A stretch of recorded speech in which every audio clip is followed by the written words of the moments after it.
मुंबई से ये तय करके चला था कि बारिश में ही बयान करना है।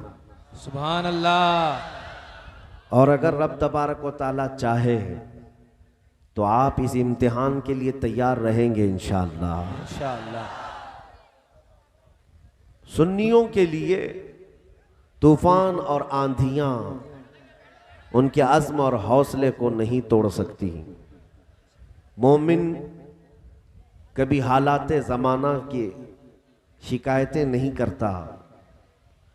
एक बात आपको मैं बताऊं, हम हुजूर पाक सल्लल्लाहु ताला अलैहि वसल्लम की गुलामी को जब तस्लीम कर चुके तो बहुत पहले एक शायर ने कहा था, ये शहादत गहे उल्फत में है कदम रखना।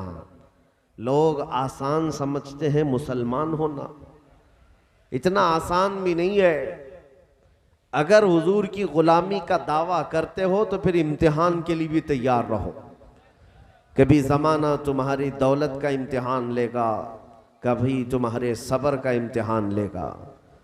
यहाँ हालात ऐसे पेश हो जाएंगे कि कुरान में भी अल्लाह ताला ने फरमाया है, कुरान में अम हसिबतुम अन तदखुलुल जन्नत, अल्लाह ताला फरमाता है क्या तुम ये गुमान कर चुके हो कि तुम सीधे यूं ही जन्नत में दाखिल हो जाओगे। वलम्मा यअतिकुम मसलुल लदीना खलौ मिन क़ब्लिकुम मस्सतहुमुल बअसाउ वद्दर्राउ वज़ुलज़िलू, क्या तुम ये सोच करके बैठे हो कि पहले वालों को जैसे तकलीफें आई थी वैसे तुम्हें नहीं आएंगी। उनको तो तकलीफों ने घेर लिया था और उनको हिला दिया गया था। हत्ता यक़ूल रसूल वल्लज़ीना आमनू मअहू मता नसरुल्लाह, यहाँ तक कि रसूल और उनके साथ वालों ने ये कहा कि अल्लाह की मदद कब आएगी। ऐसे हालात आए थे। तो आज के दौर में ऐ सुन्नियों, आपको मैं इसी बात के लिए तैयार करना चाहता हूँ कि तुम आंधियों से डरने वाले और तूफानों से मुंह फेरने वाली कौम में नहीं हो।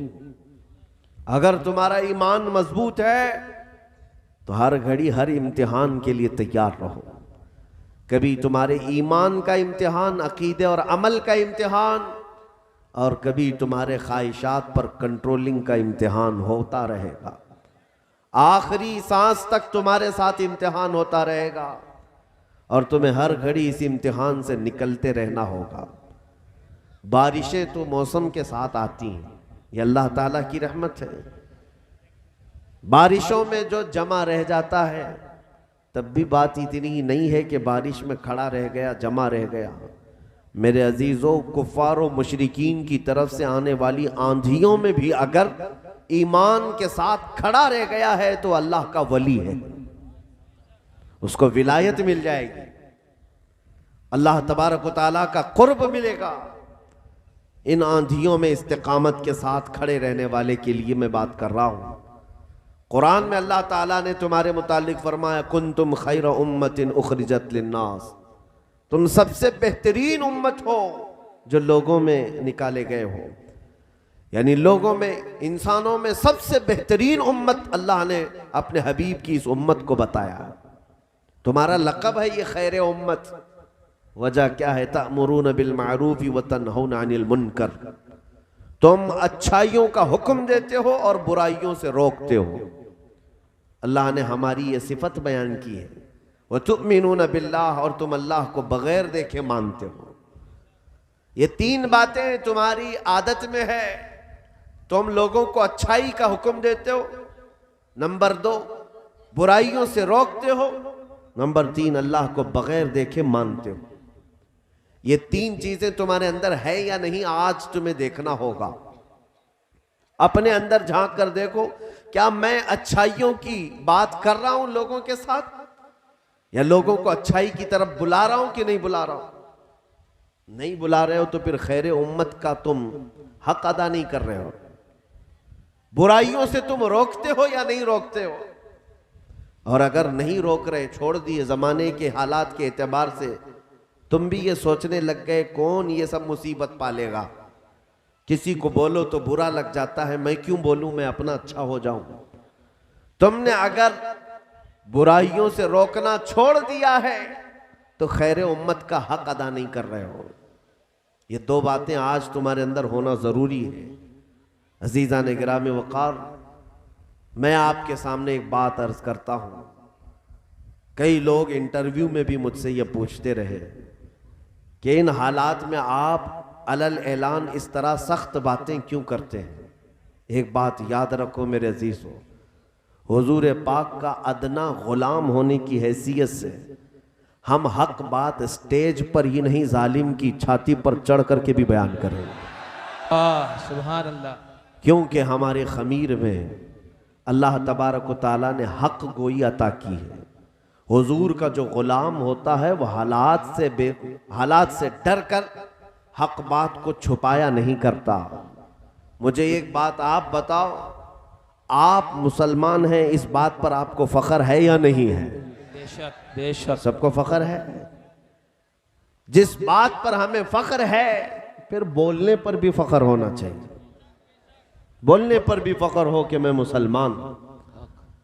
अल्लाह रब्बुल इज्जत का करोड़ों करोड़ एहसान है कि उसने हमें इस्लाम में पैदा किया। उसने हमारी पेशानियों को गैरों के सामने झुकने से बचाया है। उस रब्बुल आलमीन ने हमें खालिस पाकीज़ा हलाल चीजों का रिज़्क़ अता किया है। आपको पता है तुम्हारी खुसूसियत क्या है? खैर उम्मत, आपकी स्पेशलिटी क्या है? पता है, दुनिया हर ऐरे गैरे के सामने झुक जाती है। अरे चूहे बिल्ली के सामने भी झुक जाते हैं लोग।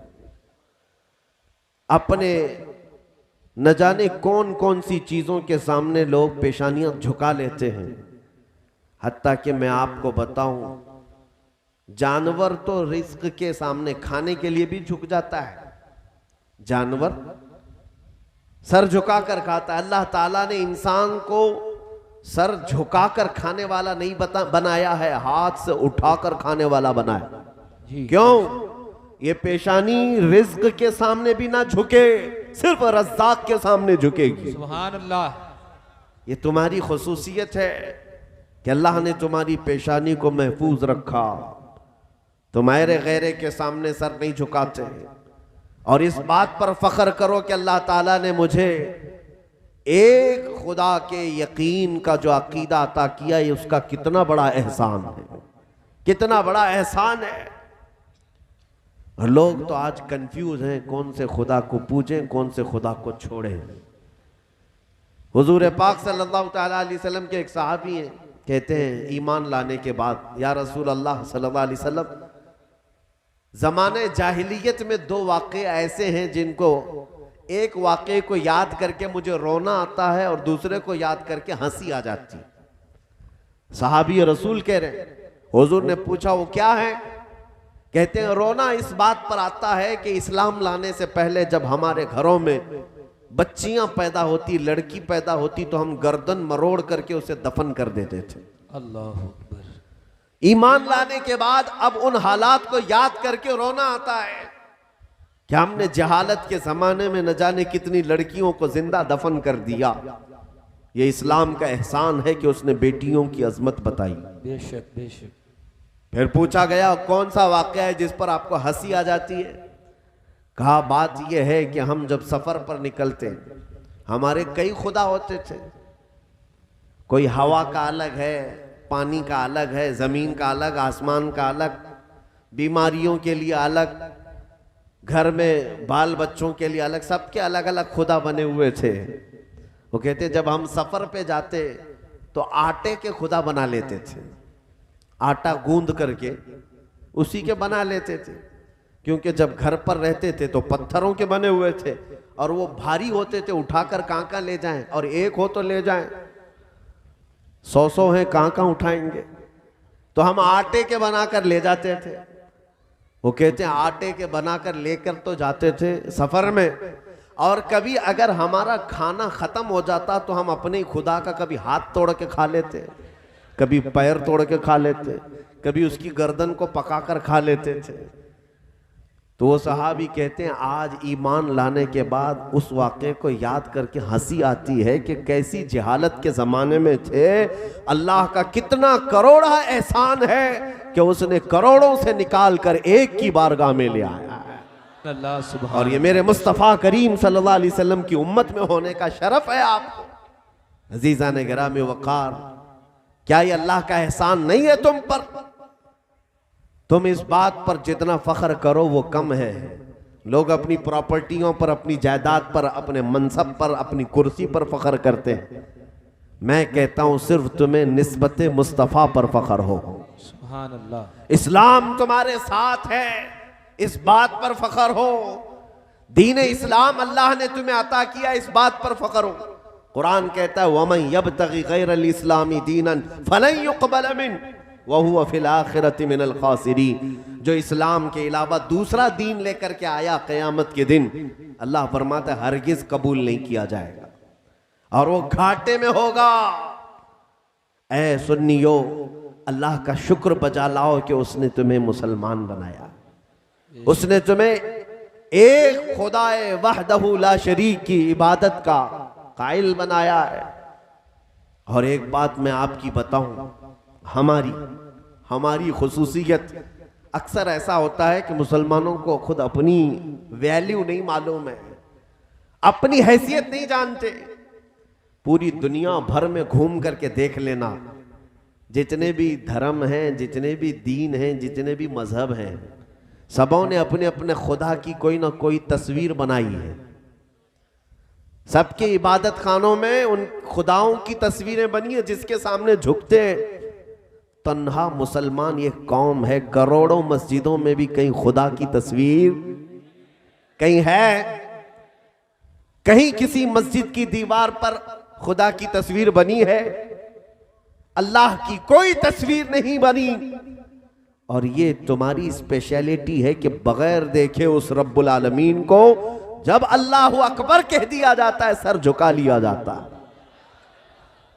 यही अल्लाह फरमाता है तुमिनून बिल्लाह, तुम अल्लाह को बगैर देखे मानते हो। ये तुम्हारी फजीलत है, तुम्हारी फजीलत है।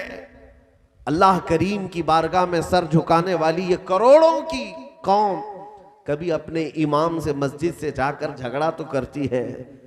दूसरे मामलात में इमाम साहब सुबह कहाँ थे, दोपहर कहाँ थे, फलां से आप क्यों मिले, इससे क्यों मिले, ये सारी चीजों पर तो झगड़ा करते हैं आप। लेकिन आज तक मैंने नहीं सुना कि कोई मुक्तदी इमाम से आकर ये झगड़ा किया हो कि आप अल्लाहु अकबर कहकर नीचे क्यों जाते हैं, अल्लाहु अकबर कहकर क्यों उठते हैं। कभी झगड़ा किया? ना ही कर सकते हो। बल्कि अगर इमाम दूसरा लफ्ज कहेगा तब झगड़ा होगा। उससे कहा जाएगा हम उसी वक्त झुकेंगे जब तुम अल्लाहु अकबर कहोगे, उसी वक्त उठेंगे जब अल्लाहु अकबर कहोगे। ये तुम्हारी स्पेशलिटी बता रहा हूं। अल्लाह का करोड़ा एहसान है।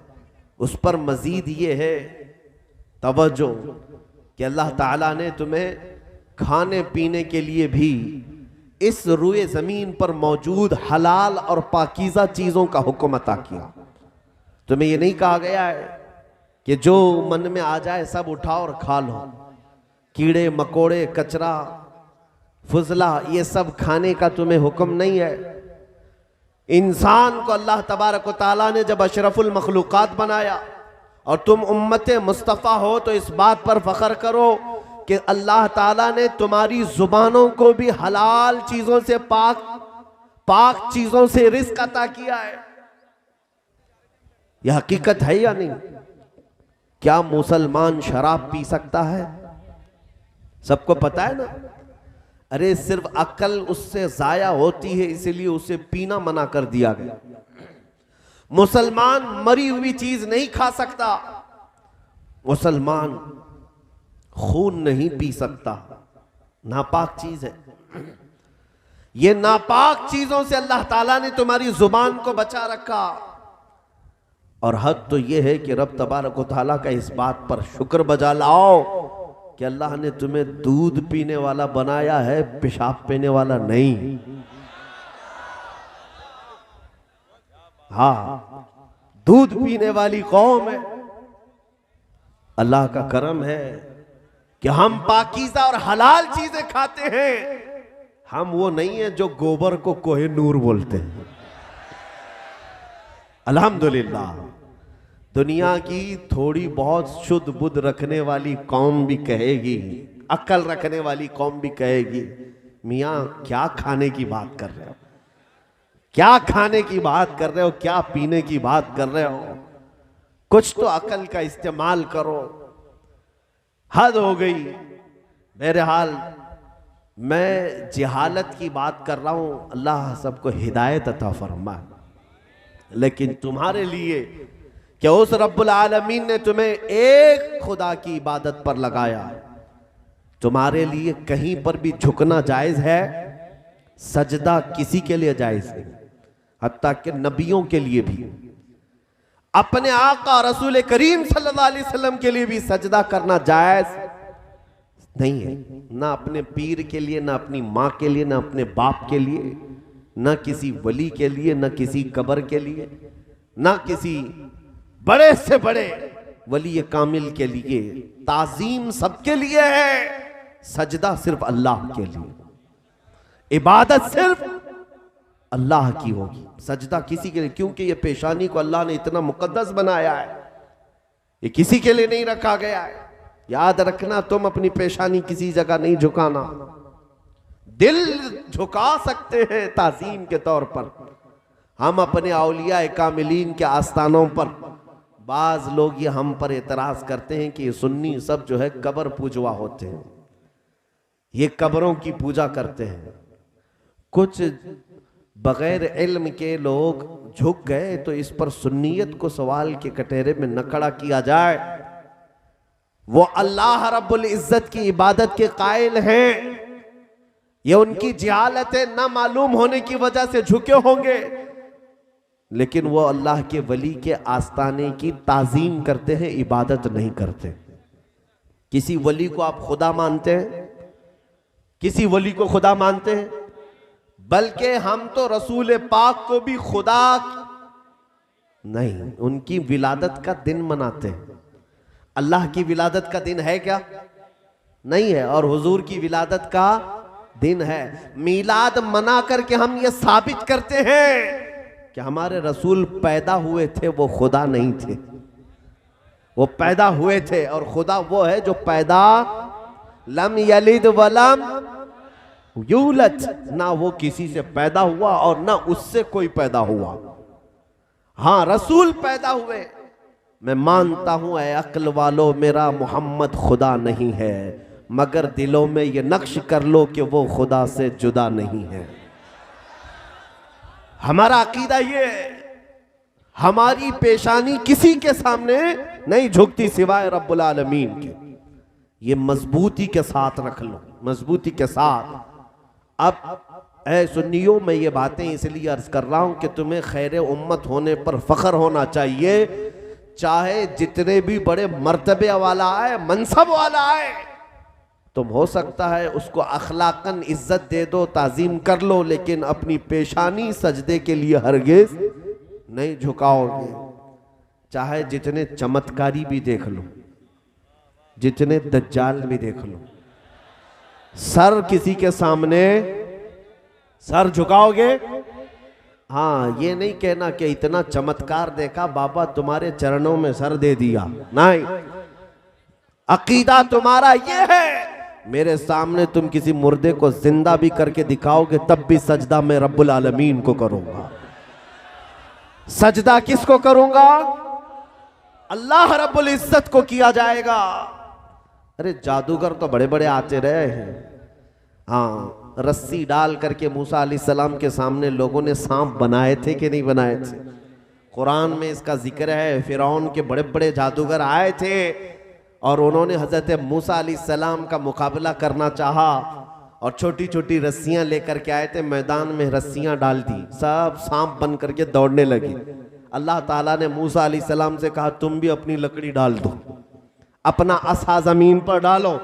मूसा अलैहिस्सलाम ने अपना असा जमीन पर डाला। वो इतना बड़ा असधा बन गया कि सारे जादूगरों के सांपों को एक ही बार में निगल गया, खत्म हो गया। ये बात याद रखो, फिरौन की ताकत अगर उरूज पर आती है तो रब तबारक व तआला मूसा अलैहिस्सलाम का नायब भी भेजता है। किसी इस तरह की चमत्कारियों पर दिल दे बैठना ये मुसलमान की शान नहीं है, मुसलमान की शान नहीं है। मेरे अजीजों, ये तमाम बातें तुम्हारे अकीदे से रिलेटेड है। मैं आपको ये कह रहा हूं, अल्लाह ने तुम्हारे पेशानी को महफूज रखा, तुम्हारी जुबान को भी महफूज रखा, तुम्हें हलाल खिलाया और हलाल खाने का हुक्म दिया, हलाल खाने का हुक्म दिया है। हराम चीजें तुम्हें ज़ेब नहीं देती। न तुम मुर्दा खाओगे, न तुम खून पियोगे, न तुम शराब पियोगे, न तुम पेशाब पियोगे, न तुम गोबर खाओगे। नहीं, अल्लाह ने पाकीज़ा चीजें दी हैं, वो पाकीज़ा चीजें ही खाकर दुनिया से जाएंगे। ये बात सही है। ईमान वालों, अल्लाह रब्बुल इज्जत की इन अताओं पर शुक्र बजा लाओ। और अब की बार एक बात मुझे ये भी कहनी है, चलो तुम जाते नहीं कुछ हराम खाने के लिए, लेकिन कुछ लोग जबरदस्ती खिलाने पिलाने भी आ जाते हैं।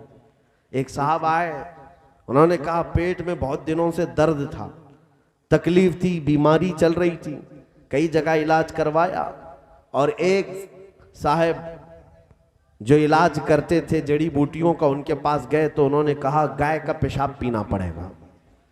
क्या करें? मैंने कहा पेट फट जाए तब भी पेशाब नहीं, दूध पिएंगे।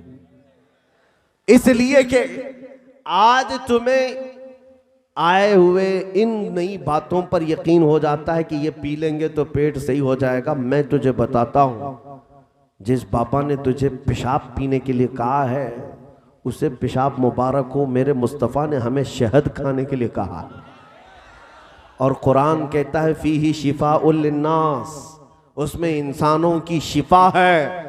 मियाँ, शहद वो चीज है जिसको पूरी दुनिया इज्जत से देखती है, और इतनी मिठास कि मीठे में उसकी मिसाल दी जाती है। सिर्फ मीठा ही नहीं, उसमें दवा भी है। सिर्फ ये हमारी बातें नहीं, साइंस भी उसके दवा होने पर मुहर लगाता है कि शहद के अंदर कितनी ज्यादा नफा बख्श चीजें मौजूद हैं, लोगों के फायदे हैं। और आप इन तमाम चीजों को याद रखें, कहीं से भी कोई इलाज आए लेकिन हराम तरीके का होगा तो उसमें शिफा नहीं होगी। हमें नहीं जाना है। कभी कभार अकीदा इतना कमजोर हो जाता है लोगों का, बच्चा रोने लग गया, किसी ने मशवरा दे दिया जाओ फलां पत्थर के ऊपर थोड़ा तेल चढ़ा के आ जाओ, जाओ किसी दरख्त के पास एक धागा बांध करके आ जाओ। ये सब चीजें अगर तुम करने लग गए तो तुम्हारा ईमान कैसे मजबूत रहेगा? तुम्हारा ईमान कैसे मजबूत? क्या तुम पत्थरों के अकीदे वाले हो? क्या तुम दरख्तों के अकीदे वाले हो? अरे वो चीजें ऐसी हैं जो अल्लाह ने तुम्हारे नफे के लिए बनाया है, तुम्हारे लिए मुसख्खर किया है। चांद और सूरज को भी हम पूजा नहीं करते, क्योंकि अल्लाह ताला ने उनको सिर्फ हमारी रोशनी के लिए बनाया, उनको हमारे नफा के कामों के लिए बनाया है, इबादत के लिए नहीं बनी ये चीजें। हम खाने काबा की तरफ देखकर नमाज भी पढ़ते हैं तो कोई ये ना समझे कि हम खाने काबा की इबादत करते हैं, हरगिज नहीं। खाने काबा की कोई इबादत नहीं करता, बल्कि वो एक सेंट्रलाइज करने के लिए, सबके चेहरे एक तरफ करने के लिए मरकज बनाया गया, सिर्फ चेहरा काबे की तरफ, लेकिन इबादत अल्लाह की होती। इबादत किसकी? अल्लाह की। मैं आज अकीदे पर बात कर रहा हूं आपके, आज अकीदे पर बात इसलिए कर रहा हूं कि हालात ऐसे आ गए कि लोग ये सोचने लग गए कि थोड़ा सा बहुत इधर उधर कर लें तो क्या हो जाता है। नहीं, बहुत होता है। या तो फिर तुम्हारे पास दो ही ऑप्शन है, ईमान का दामन पकड़े रहना है, हुजूर के कदमों में रहना है, तो फिर इन तमाम बातिल अकीदों से तौबा करना होगा। कभी कुफ्र की तरफ मुंह उठाकर नहीं देखना, कभी शिर्क की तरफ चेहरा ना करना। अगर आखिरत में जन्नत चाहिए, आखिरत में रसूलुल्लाह की रफाकत चाहिए, आखिरत में रब ताला की बख्शिश चाहिए, तो फिर दुनिया में तुम्हें कुफ्र और शिर्क की तरफ नहीं देखना है। अल्लाह के साथ किसी को शरीक नहीं ठहराना, किसी और के सामने अपने सर सजदे के लिए नहीं झुकाना, हलाल चीजों को अपना रिस्क बनाना, हराम चीजों से अपने आप को बचाए रखना। आज के लिए तुम्हारे लिए बड़े चैलेंजेस हैं। ऐ सुन्नियों, अपने बच्चों की ये तरबियत करते जाओ कि हालात जैसे भी सख्त हो जाए, तुम अपनी रिवायात पर कायम रहो। अल्लाह की मदद आकर रहेगी इंशाअल्लाह, अल्लाह की मदद आएगी। हो सकता है कभी भूखा रहना पड़े, हो सकता है कभी हमें परेशान हाल होना पड़े, लेकिन रात के बाद उजाला तो आता है। रात हमेशा नहीं रहती, सूरज निकलता है। हमारी जिंदगी में अगर कठिनाई आई है, मुसीबतें आई हैं, तो इन मुसीबतों के अंधेरे को छटना है और एक दिन उजाला आएगा। एक दिन इस उम्मते मुस्तफा पर आबो ताप के साथ चांद चमकेगा और फिर तुम्हारी खोई हुई इज्जत व वकार तुम्हें वापस अता की जाएगी। शर्त सिर्फ इतनी है, अल्लाह कुरान में फरमाता है, कुल इन कुंतुम तुहिब्बूनल्लाह फत्तबिऊनी। ऐ महबूब, आप इनसे कह दे, अगर तुम अल्लाह से मोहब्बत करते हो तो मेरे पीछे चलो। हुजूर के पीछे चलना है, हुजूर के तरीके पर चलना है, हुजूर पाक सल्लल्लाहु तआला अलैहि वसल्लम को शरीयत का असल मानना है। तो क्या होगा? युहिब्बुकुमुल्लाह, अल्लाह खुद तुमसे मोहब्बत फरमाएगा। इमाम मुजद्दिद अल-फसानी रहमतुल्लाह तआला अलैह, अभी आपका उर्स मुबारका है, आज ही है, तकरीबन आज ही है। मुजद्दिद अल-फसानी अहमद सरहिंदी रदी अल्लाह तआला, आप लिखते हैं, जो बंदा शरीयत पर जितना मजबूती से कायम होता है, अल्लाह की उतनी ज्यादा उसे मारिफत मिलती, वो अल्लाह से उतना ही करीब होता है। और जो हुजूर की शरीयत को और तरीकत को छोड़ करके अलग अंदाज इख्तियार करता है, वो ढोंग तो कर सकता है, अल्लाह का करीबी नहीं हो सकता, अल्लाह का करीबी नहीं हो सकता। अभी सुनिए, एक बात मैं आपको बताता हूं, हालात कैसे भी आ जाए। हजरत शेख अब्दुल हक मुहद्दिस देहलवी फरमाते हैं कि आप जब हिंदुस्तान तशरीफ लाए थे, इल्म हदीस का काम कर रहे थे, हुजूर की हदीसें बयान करते लोगों को। अब हालात ऐसे थे कि आप मदीने तैयबा के ऐसे आशिक थे कि रोजाना दिन भर पढ़ाने के बाद शाम होती, रात होती, आंखें बंद करके बैठ जाते और ख्वाब में हुजूर सल्लल्लाहु अलैहि वसल्लम की जियारत होती थी। रोजाना का मामूल था, रोजाना का मामूल था, हुजूर की हाजिरी होती थी। वो हुजूर पाक के दरबार की जियारत करते थे, मुराकबे में, मुकाशफे में। एक दिन ऐसा हुआ, हजरत शेख अब्दुल हक मुहद्दिस देहलवी जा रहे थे, रास्ते से गुजरते हुए एक बयाबान था, वीरान जगह थी, वहां एक झोपड़ी थी, उसमें एक बुजुर्ग बैठे थे, मुरीदीन कसरत से थे। सुनो, पीर कैसा हो, मुरीद कैसे हो, तवज्जो, जिसके भी पीछे चल पड़ते हो, ये हमारा ईमान नहीं है। हर किसी के आगे पीछे भीड़ लगा लेना, ये हमारा शिवा नहीं है। शेख अब्दुल हक मुहद्दिस देहलवी फरमाते हैं, गुजर रहा था तो उस बुजुर्ग का बड़ा चर्चा था, बड़े अल्लाह वाले हैं, बड़े पहुंचे हुए।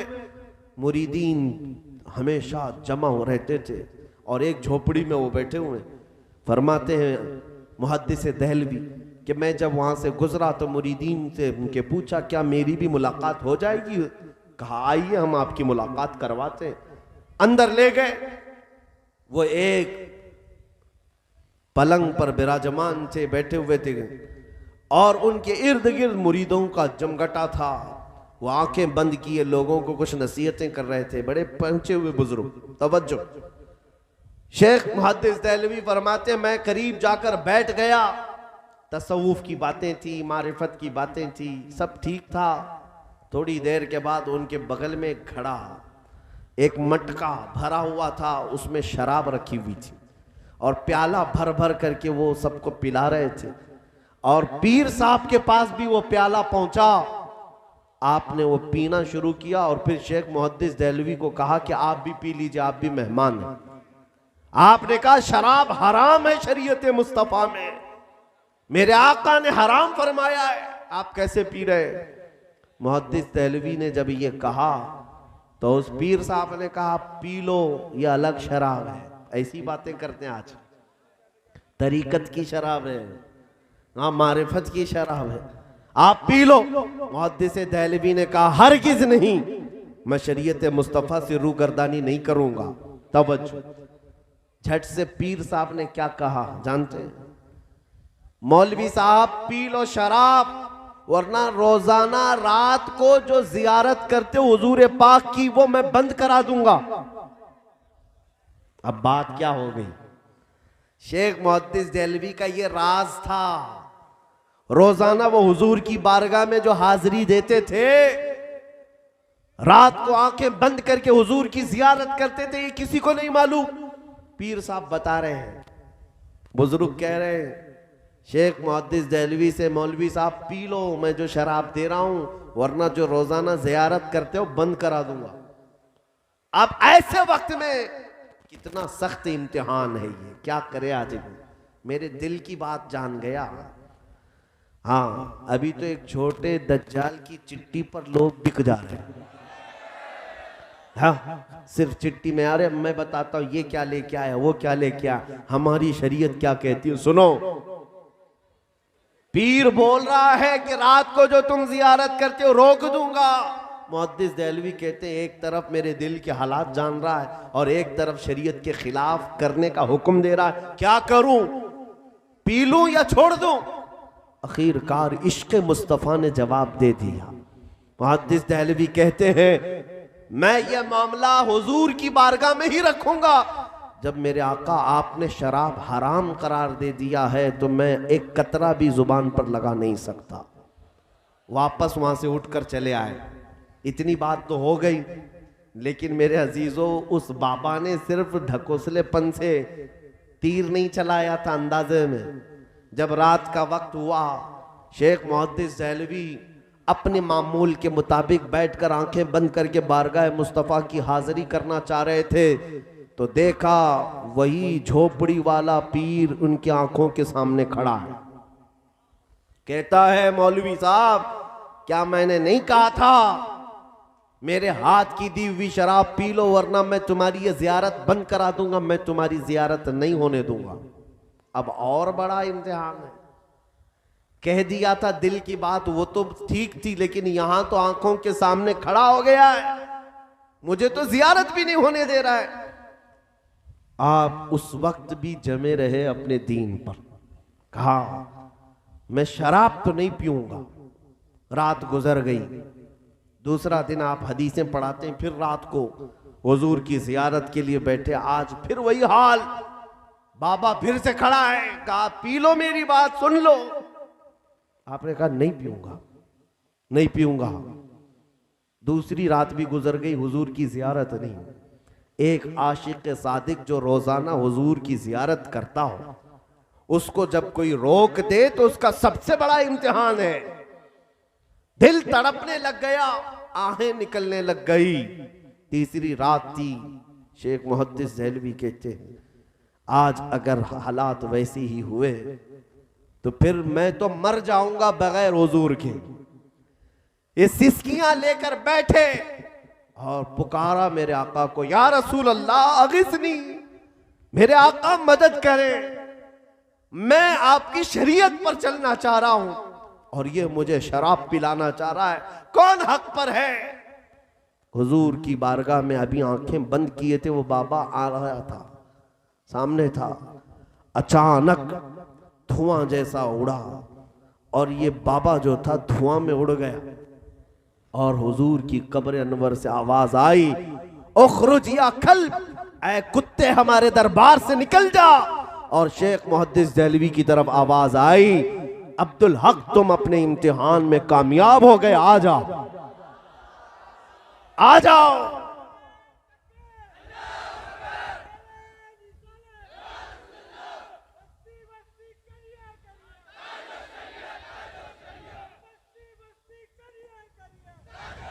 ये है मेरे दीन और ईमान का इम्तिहान।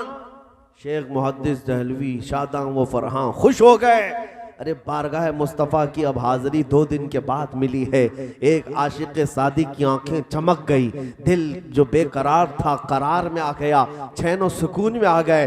बारगाह मुस्तफ़ा की हाजिरी के बाद दूसरी सुबह उठे और पहले सोचा कि देखता हूँ उस पीर का हाल क्या हुआ है, वो बाबा की कुटिया अभी बची है या नहीं है, वहाँ मुरीदीन का जमघटा है या नहीं। आप चल पड़े उसी रास्ते पर जहाँ पहले दिन उस बाबा से मुलाकात हुई थी। शेख मुहद्दिस देहलवी कहते हैं, चल करके मैं आया तो वहाँ धुआं धुआं था, झोपड़ी नहीं थी, वहाँ कुछ लोग खड़े तो थे, मुरीदीन सब जमा थे। मैंने जाकर पूछा, बाबा कहाँ है? बाबा कहाँ हैं, पीर साहब कहाँ हैं तुम्हारे? कहा अजीब हादसा हो गया, कल रात को अचानक पता नहीं क्या हो गया, हमारा पीर साहब कुत्ता बना और बाहर निकलकर भाग गया। हाँ, लोगों को कुत्ता बनने में देर नहीं लगेगी, इंतजार करो। जब मेरे मुस्तफा करीम सल्लल्लाहु अलैहि वसल्लम की तरफ से पकड़ आएगी, अल्लाह करीम का अज़ाब आएगा, सारे बाहर आने वाले जितने भी हैं ढकोसले कुत्ते बनकर निकलेंगे इंशाअल्लाह। कुछ देर की खामोशी है, फिर शोर आएगा। आज कुत्तों का वक्त है, कल हमारा दौर आएगा।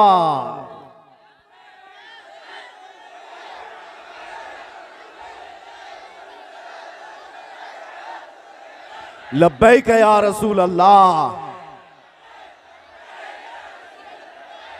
बस ऐ मुसलमानों तवज्जो, अपने दीन पर और अपने ईमान पर जमे रहना, डटे रहना, चाहे जैसे भी इम्तिहानात आए, इस बात पर यकीन के साथ अमल करेंगे इंशाअल्लाह।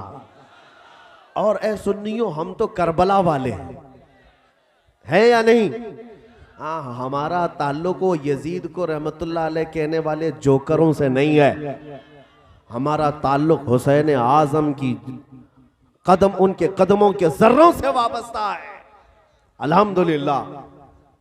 तो आपसे मैं ये बात कहना चाहता हूं कि ईमान तुम्हारे साथ है, अल्लाह की जात पर यकीन है। पूरी दुनिया ही सब कुछ नहीं, आखिरत में तो देखना है, आखिरत पर यही ईमान है। यहां क्या है, जितना भी चाहो जी लो, लेकिन एक दिन मरना है, एक दिन मरना है, चाहे वो घर में मरो, हॉस्पिटल पे मरो, कहीं पर भी मरो, मरना है। और फिर जाना है अल्लाह की बारगाह में, और फिर उठाया जाना है एक दिन। और उसी दिन के बारे में हम कहते हैं, अर्श हक है मसनद रिफअत रसूलुल्लाह की, देखनी है हश्र में इज्जत रसूलुल्लाह की। उस दिन हम देखेंगे जितने कुत्ते भौंकते थे उनका हशर क्या होगा। और फिर तुम आज उस नबी के नाम लेवा हो, तुम्हारा हशर भी देखा जाएगा क़यामत के दिन। हशर में मुनादी ये ऐलान करेगा, कहाँ है वो अज़मत रसूल की बात करते थे, कहाँ है वो अल्लाह के हबीब की बात करते थे, कहाँ है वो नबी पाक के दामन से वाबस्ता रहते थे। हद तो ये है मेरे अजीजों, खुद मेरे आका फरमाते हैं, एक सहाबी ने पूछा, आका क़यामत के दिन आपका हाल क्या होगा, आप कहाँ होंगे? हुजूर फरमाते हैं, मेरी कैफियत ये होगी कि मेरे एक कंधे पर चादर होगी और वो खसक खसक करके गिर रही होगी, मैं अपने एक हाथ से चादर संभाल रहा होगा और दूसरे हाथ से अपने उम्मतियों को पकड़ पकड़ कर जन्नत में ले जा रहा होगा। आखिरत तो देखनी है, हमेशा की जिंदगी आखिरत की है, इसलिए यहां पर अपने दीन का और अपने ईमान का सौदा हरगिज ना करना। कभी मुसीबतें आए तो बिलाल हबशी को याद कर लेना, कभी ज्यादा तकलीफें आए खुबैब इब्ने अदी को याद कर लेना, हजरत खब्बाब इब्ने अरत को याद करना, सैयदा सुमैया को याद करना। ये वो सहाबा की बात कर रहा हूँ, कुफ्फार ने जिनको सूलियों पर चढ़ाया, किसी को अंगारों पर सुलाया है, किसी के नाक कान काट दिए, उंगलियों के नाखूनों को पकड़ से खींच दिया, उनकी आंखों में गरम सलाइयां फेर दी, लेकिन इन तमाम मुसीबतों के बावजूद उनका सिर्फ एक ही नारा था, एक ही नारा था, जो जान मांगो तो जान दे दे, जो माल मांगो तो माल दे दे, मगर ये हमसे कभी ना होगा, नबी का जाहो जलाल दे दे।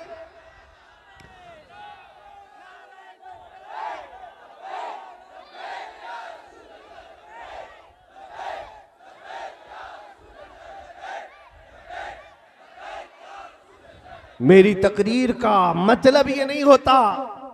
अभी 2 दिन पहले एक साहब हमसे इंटरव्यू लेते हुए कह रहे थे कि आपको चुनौतियां लेने में शौक है क्या? हमने कहा हम चुनौतियां लेते नहीं है, देते। कौन इस्लाम को चुनौती देता है? कौन है?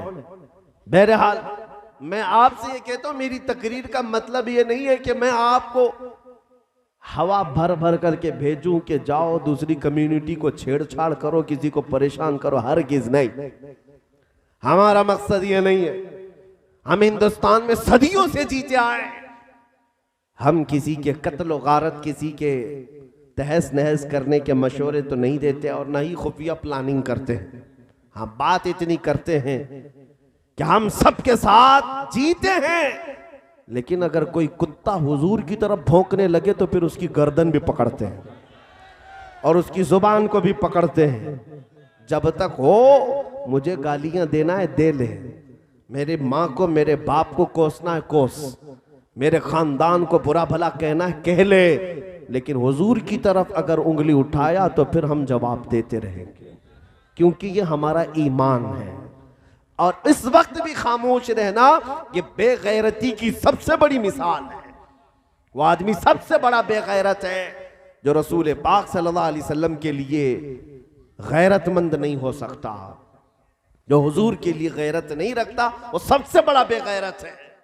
जिस रसूल ने रात रात भर खड़े होकर हमारी बख्शिश की दुआएं की हैं, जो रसूल मेराज की शब हमें नहीं भूले, अपनी कब्र में ना भूले और हश्र में हमारे लिए शफाअत करे, उस रसूल की इज्जत के लिए अगर कोई खामोश रहता है तो दुनिया का सबसे बड़ा एहसान फरामोश और सबसे बड़ा बेगैरत आदमी है, सबसे बड़ा बेगैरत आदमी।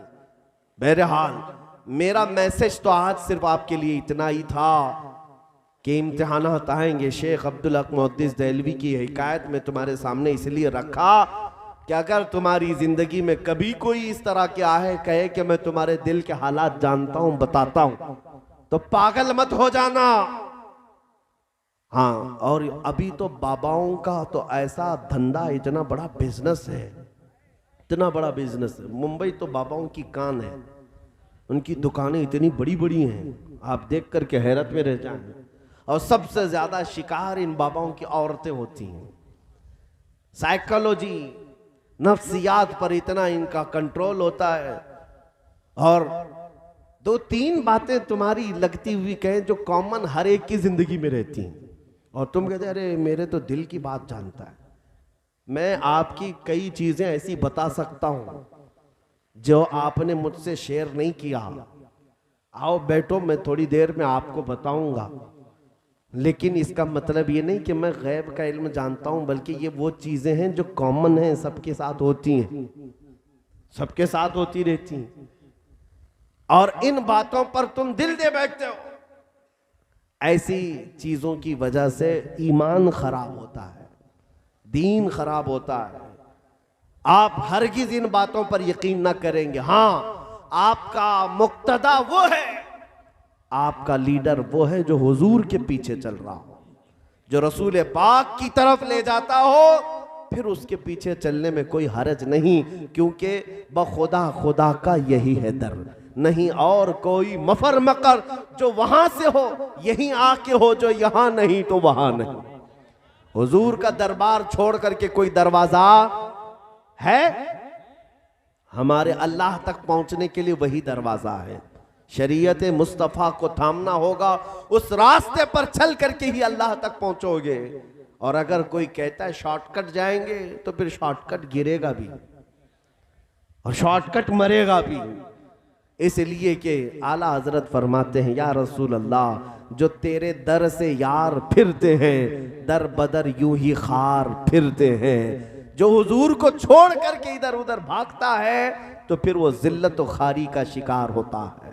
हमने देखा है कुत्तों की से भी बदतर जिंदगी हो जाती है, कुत्तों से भी बदतर जिंदगी हो जाती है। हाँ, हुजूर अकरम सल्लल्लाहु ताला अलैहि वसल्लम की शान में जितनी भी गुस्ताखियां करने वाले अब तक आए, एक बार करने के बाद जिंदगी भर उनको छुप छुप कर जीना पड़ता है। कहीं पर भी रहें, किसी भी कंट्री में रहें, छुप छुप करके जीना पड़ता है। किसी ने कहा नहीं उनको छुप कर जियो, बल्कि दिल में खौफ इतना भर जाता है, पता नहीं कब कहां मौत आ जाएगी।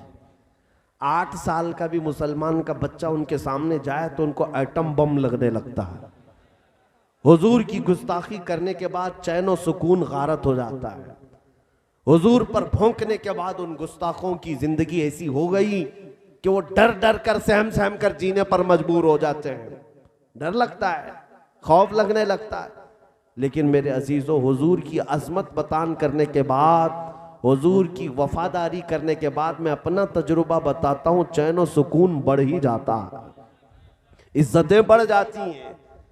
हुजूर पाक सल्लल्लाहु ताला अलैहि वसल्लम की अजमत बताने के बाद आपको दुनिया में डर करके नहीं बल्कि बेखौफ होकर जीने की जिंदगी दी जाती है। इसीलिए आपसे भी मैं ये कहता हूं, हुजूर के वफादार रहो और बेखौफ होकर जीते रहो। क्यों? इसलिए कि किसी भी दिन मौत आनी है। हुजूर का आशिक तो इंतजार में रहता है। ये दुनिया तो खत्म होनी है। जिस दिन आंखें बंद होंगी उसी दिन हुजूर की जियारत भी होगी। इस दिन हम यहाँ हमारे जनाजे में सोकर जाएंगे और कब्र में हमें लोग छोड़ करके आएंगे और उसके बाद मुनकर नकीर आएंगे, सवालात करेंगे, तेरा रब कौन, तेरा दीन क्या।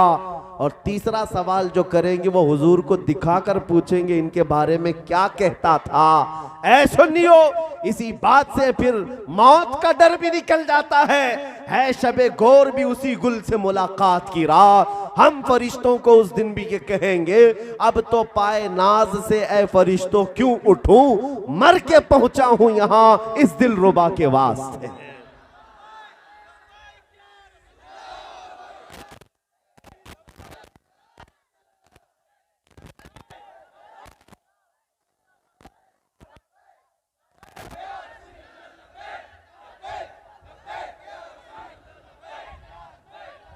तवज्जो, आप तमामी हजरात को इन बातों का ख्याल रखना है कि अपने दीन और ईमान पर मजबूती से कायम रहेंगे इंशाअल्लाह।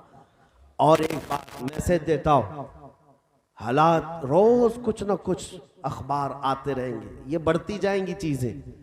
ट्रेन में किसी आतंकवादी ने 3 मुसलमानों को मार दिया, फिर कहीं से किसी टेररिस्ट आतंकवादी ने मुसलमानों को सिर्फ गोश्त के नाम पे हिलाक कर दिया, कहीं मॉब लिंचिंग किया, ये सब खबरें आती रहती हैं। कुछ इसको सीरियस लेने की जरूरत नहीं। सीरियस इस माने में कह रहा हूं कि लापरवाह मत हो, बल्कि अपने दीन के बारे में कह रहा हूं। फिर तुम डर करके टोपी छुपाना, दाढ़ी निकालना और फिर सेकुलर बनने का नाटक मत करो।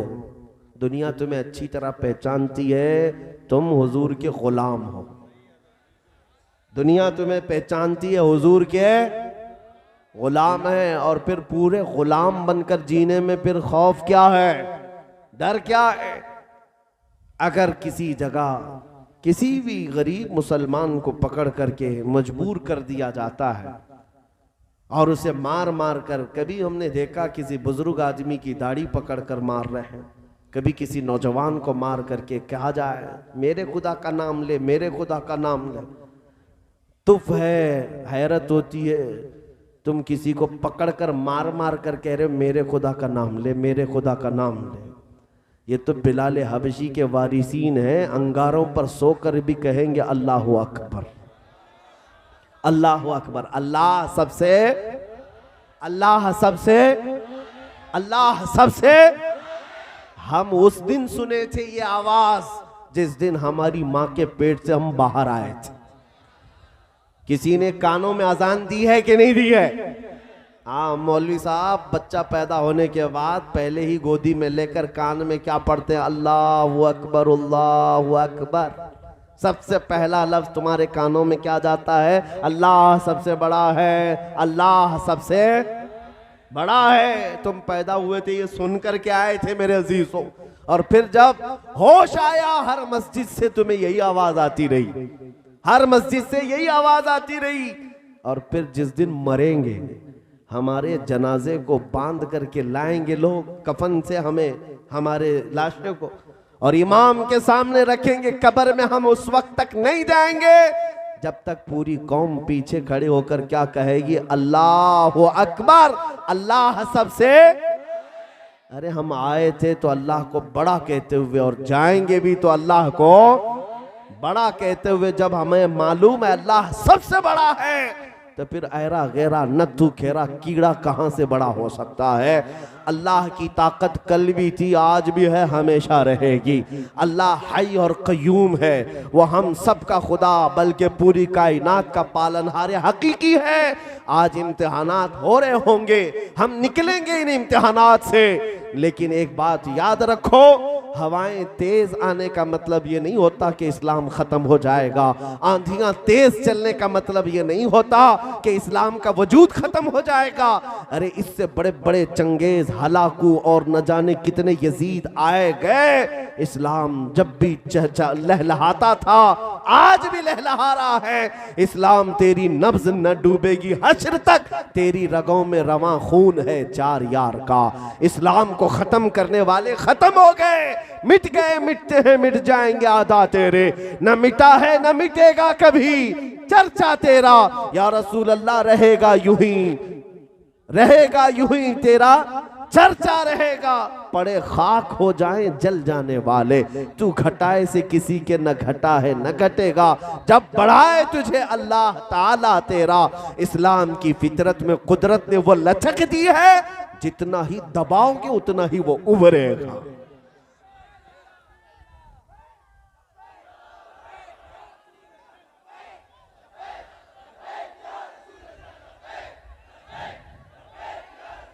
अब मेरा आखिरी मैसेज ये सुनो। ये थी बातें, हालात से खौफजदा होकर सूली पर चढ़ जाएं, हम कोड़े खाएं, चाहे जिस हालात में भी जाएं। जब जाना ही है तो अल्लाह को बड़ा कहते हुए क्यों ना जाए। अल्लाह की जन्नत में जाना है, शद्दाद की जन्नत में नहीं। अल्लाह की जन्नत में जाना है तो अल्लाह को बड़ा कहकर जाएंगे, अल्लाह पर ईमान रख कर जाएंगे।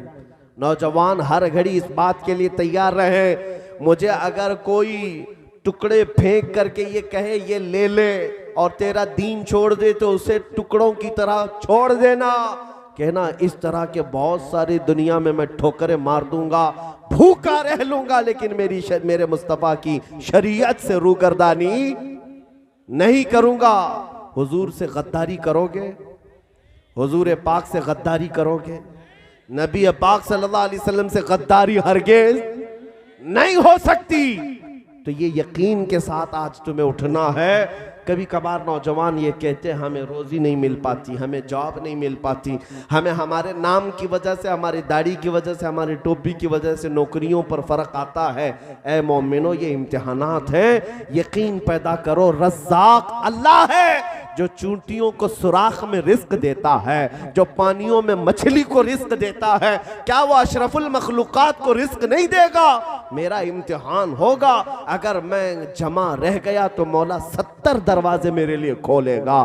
तुम अपने नबी के कदमों से वाबस्ता रहो। हालात बदलते हैं। एक दिन मक्का वालों ने भी यही सोचा था, बिलाल हबशी को मार मार करके, अंगारों पर लिटा करके, उनकी पुश्त पर गरम सिल रख करके उन्हें इतनी तकलीफें दी थी कि उनकी रीढ़ की हड्डी दिखती थी, उनकी पीठ का गोश्त गल गया था।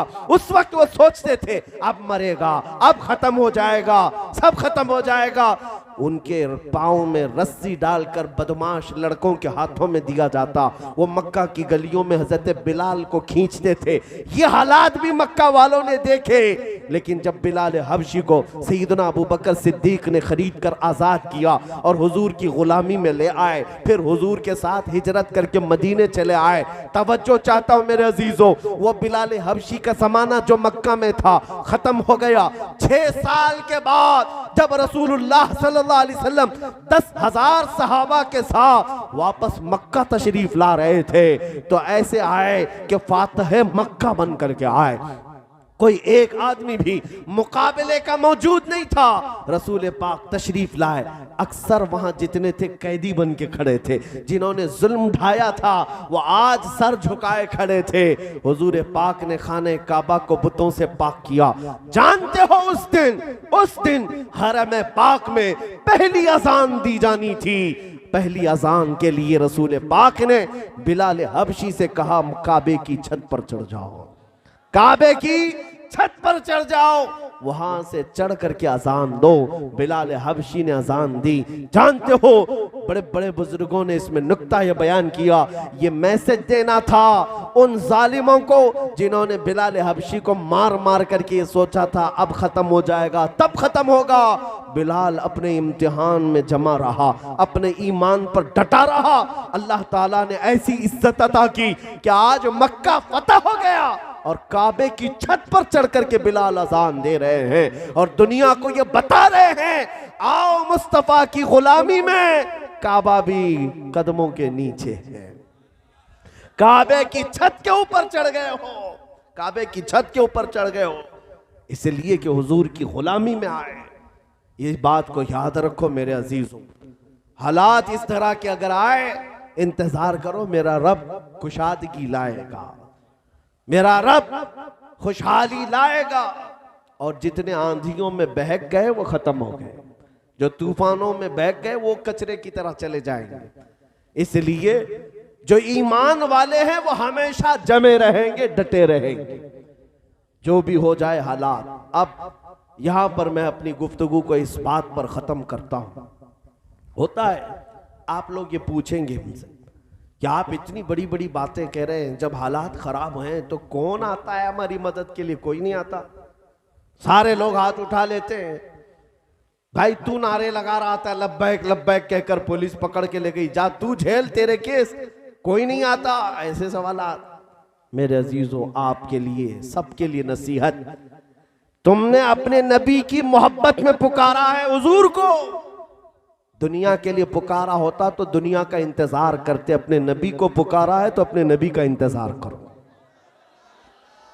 जिसके लिए तुमने पुकारा है फिर शिकायत नहीं करना, ये कमेटी नहीं आई, वो कमेटी नहीं आई, इसने मदद नहीं किया, उसने मदद नहीं किया, नेता नहीं आए, हमारे एमएलए नहीं आए, हमारे एमपी नहीं आए, फलां ने मदद नहीं की, वो कारपोरेटर थे, नगर सेवक थे, असर और रसूख वाले थे, कोई हमारी सिफारिश के लिए नहीं आया।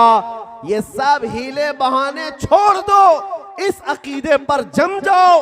कौन देता है देने को मुंह चाहिए, कौन देता है देने को मुंह चाहिए, देने वाला है सच्चा हमारा नबी, देने वाला है सच्चा हमारा नबी। ला व रब्बिल अर्श, जिसको जो मिला तुमसे मिला, बटती है कौनैन में नेमत रसूलुल्लाह की।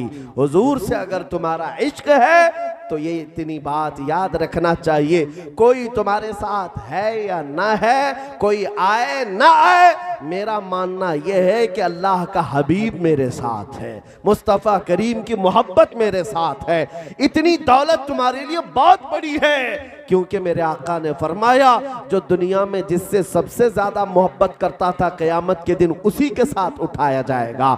आज जब तुम सोते हो ये कह करके सोया करना, मैं सो जाऊं या मुस्तफ़ा कहते कहते, खुले आंख सल्ले अला कहते कहते, रोजाना जब तुम्हारा ये मामूल बन जाए, दस्तूर बन जाए, हुजूर का नाम लेकर सोता था, हुजूर का नाम लेकर उठता था, घर में नींद खुलती थी तो नातों की आवाज पर, और आंख लगती थी हुजूर के नगमे सुनकर। फिर वो दिन आएगा जब तुझे कब्र से उठाया जाएगा। जानते हो कहा गया है कब्र में बंदा उसी हालत में उठता है जो दुनिया में ज्यादा काम करता था। गाने गाने वाला ज्यादा गाने गाता था तो वहां पर भी गाने गाते हुए उठेगा, लेकिन मेरे अजीजों उसकी निस्बत पर, उसकी अजमत पर कुर्बान जाओ जो हमेशा हुजूर के गुन गाता था। मुनकर नकीर आएंगे और आते साथ उसको उठाएंगे कि उठ जा, तेरे सवालात का वक्त आ गया। अगर दुनिया में मामूल था, वो कब्र से झटक कर उठेगा और फिर कहेगा सबसे आला वो औला हमारा नबी, सबसे बाला वो वाला हमारा नबी। बुझ गई जिसके आगे सभी मशाले, शम्मा वो लेकर आया हमारा नबी। मुल्क कौनैन में अंबिया ताजदार, ताजदारों का आका हमारा नबी। जिनके तलवों का धुवन है आबे हयात है, वो जाने मसीहा हमारा नबी। सब चमक वाले उजलों में चमका किए, अंधे शीशों में चमका हमारा नबी। खल्क से औलिया, औलिया से रसूल और रसूलों से आला हमारा नबी। सारे अच्छों में अच्छा समझिए जिसे, है उस अच्छे से अच्छा हमारा नबी। सारे ऊंचों में ऊंचा समझिए जिसे, है उस ऊंचे से ऊंचा हमारा नबी। जब मोमिने साले दुनिया में इस तरह की जिंदगी गुजारता था तो कब्र में भी मेरे आका की नातें पढ़ते हुए उठेगा। मुनकर नकीर फिर उसकी ये अदा देखकर हो सकता है कि कहें नम का नौमतिल अरूस, सो जा जैसे दूल्हा सोता है, सो जा जैसे दूल्हा सोता है। इसलिए जिंदगी बनाओ मेरे मुस्तफ़ा के कदमों से वाबस्ता रहकर। हालात जैसे भी आएंगे, हुजूर से हम बेवफाई, हुजूर से हम गद्दारी, हुजूर से हम मुंह फेर कर जिंदगी नहीं गुजारेंगे। हुजूर से दूर रहकर जिंदगी नहीं गुजारेंगे। इस बात के साथ मैं गुफ्तगू खत्म करता हूं। सारी दुनिया को चीख चीख करके बताओ, अपना सब कुछ गुंबद खजरा कल भी था और मेरे नबी से मेरा रिश्ता कल भी था, और बतला दो गुस्ताख नबी को गैरत सुन्नी जिंदा है, उन पे मर मिटने का जज्बा कल भी था और आज भी है। लब्बैक या रसूल अल्लाह।